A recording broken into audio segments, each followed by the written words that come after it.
وہ اتنا خطرناک دشمن ہے، وہ ہمیں دیکھ سکتا ہے، ہم اسے نہیں دیکھ سکتے. ہمیں نیند آتی ہے، وہ سوتا نہیں ہے. ہم تھکتے ہیں، وہ تھکتا نہیں ہے. ٹھیک ہے، اور اس کے بڑے خطرناک وار ہیں، اور ہم بڑے مزے سے سوتے ہیں، ہمیں کوئی فکر ہی نہیں ہوتی. Try to understand. چونکہ وہ مردود ہوا ہے نا اللہ کی بارگاہ سے، وہ بھی تو پہلے سے مردود تو نہیں تھا، وہ تو جنت کا خزانچی تھا، فرشتوں کا استاد تھا. اب اس کی ڈیزائر یہ ہے، وہ یہ چاہتا ہے کہ اگر میں نے جہنم میں جانا ہے تو میں نے باقی مسلمانوں کو بھی لے کے جانا ہے، تو وہ اپنے وار کر رہا ہوتا ہے. اب ذرا اس کے میں آپ کو کیٹیگری بتاتا ہوں کہ وہ مردود کتنا ہے، کتنا شاطر ہے، کتنا مکار ہے، اور وہ چاہتا کیا ہے. سب سے پہلے شیطان یہ چاہتا ہے کہ میں کسی طرح مسلمان سے کوئی بڑے بڑے کبیرہ گناہ کرواؤں، شراب پلوا دوں، بدکاری کروا دوں، قتل کروا دوں، کوئی بہت بڑا اس سے گناہ کرواؤں. اب جب وہ شیطان دیکھتا ہے نا کہ یار یہ بندہ قتل تو نہیں کرے گا، یہ شراب تو نہیں پیے گا، تو نمازی آدمی ہے، اب وہ کیا کرے گا؟ جب اس نے دیکھا کہ بڑے بڑے گناہ نہیں کر رہا، تو پھر میں اس کی کسی طرح عبادتیں چھڑوا دوں، اس کو نماز چھڑوا دوں، اس کو روزہ چھڑوا دوں.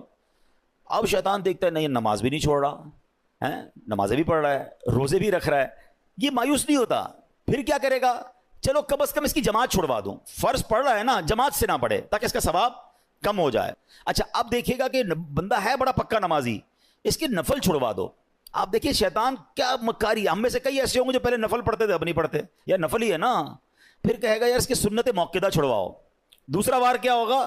سنت غیر موقدہ. تیسرا وار ہوگا سنت موقدہ. اب ایسی باتیں کرنے لگ گئے لوگ، یار سنت ہی ہے نا، فرض تو نہیں ہے، فرض پڑھ لو بھائی بہت ہے. تو اب آپ کی سنتیں گئیں، پھر ایک وقت آئے گا آپ کا واجب جائے گا، پھر شیطان آپ کے فرض پر اٹیک کرے گا.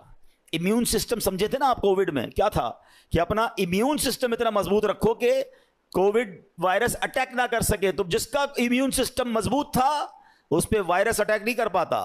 آپ کا اور میرا امیون سسٹم پتہ ہے کیا ہے؟ یہ ہماری عبادتیں ہیں، ہمارے پہلے نوافل ہیں. نفل پکڑ لو تمہارا فرض مضبوط ہو جائے گا، کیونکہ نفل پہلے ہے، پھر سنت ہے، پھر واجب، پھر فرض کی باری آئے گی.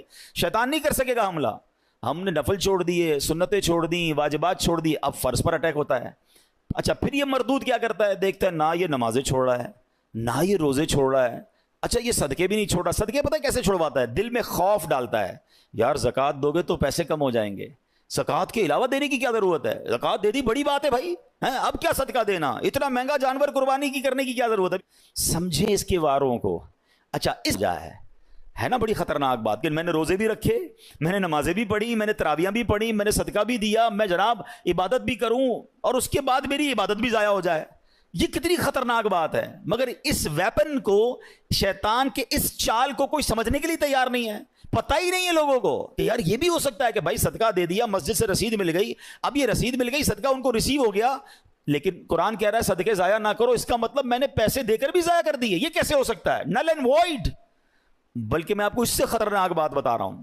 یہ جو ریاکاری ہے نا، انگریزی میں کہتے ہیں اس کو آسٹنٹیشن، دکھلاوا.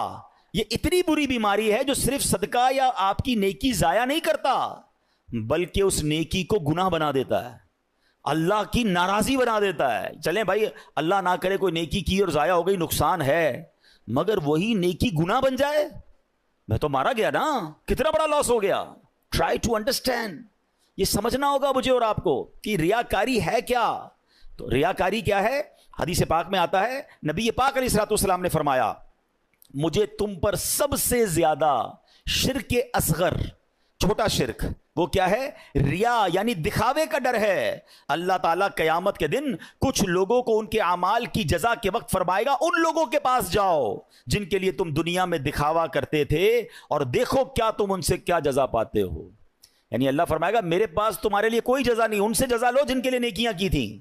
اب کیا ہو رہا ہے؟ نماز پڑھی سب کو بتانا ہے، روزے رکھے سب کو بتانا ہے، قرآن پڑھا سب کو بتانا ہے، حج پہ گئے سب کو بتانا ہے.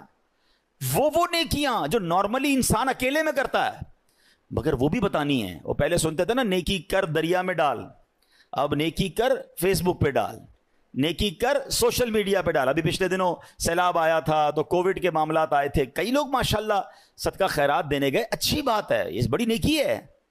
مگر آپ نے تماشے بھی دیکھے ہوں گے کہ ایک ایک آٹے کے بورے پر 5 بندے کھڑے ہو کر اس غریب کے ساتھ سیلفی کھنچوا رہے ہیں. اب بتاؤ نا اس غریب کی غربت کا اور کتنا مذاق اڑانا ہے. قرآن کہہ رہا ہے اے ایمان والو، احسان جتا کر، تکلیف پہنچا کر صدقے ضائع نہ کرنا. لیکن یہ ہو رہا ہے.